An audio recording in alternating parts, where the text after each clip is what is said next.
Dr. Mark Jangizi here through Science Moment. Back in March of 2020, before the first lockdowns were rolling out, I pinned a tweet that read, "The moral of coronavirus 19 will be that social contagion via social networks is more dangerous than biological contagion." And I pinned that for more than a year. Now that turned out to be prophetic. COVID-era authoritarianism felt to many like the heavy hand of the state.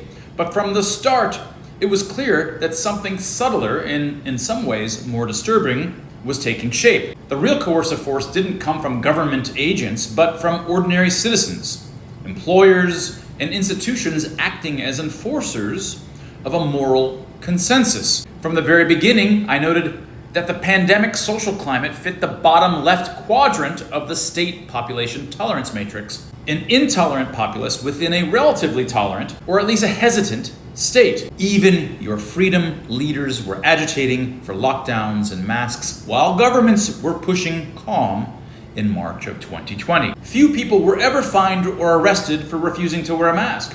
Police rarely demanded vaccine cards, and yet millions of citizens behaved as though such punishments were imminent. The fear came from neighbors, co-workers, HR departments, and social media mobs. A maskless jogger could be yelled at in the street. A nurse could be fired for declining the vaccine. Restaurants and airlines imposed restrictions well beyond what law required.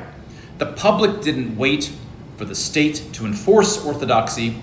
It enforced it on itself. That, I've argued, is the true character of totalitarianism. My hypothesis is that what people have long called totalitarian regimes are not primarily top-down systems of control, but decentralized authoritarian networks, societies in which ordinary citizens themselves become the agents of enforcement. The state merely gestures, and society eagerly supplies the teeth. Governments issued guidance, but moral fervor and reputational fear did the real work. The impulse to appear virtuous, to demonstrate loyalty to the science, to protect others, to belong, created a moral economy that punished dissent more ruthlessly than any statute could.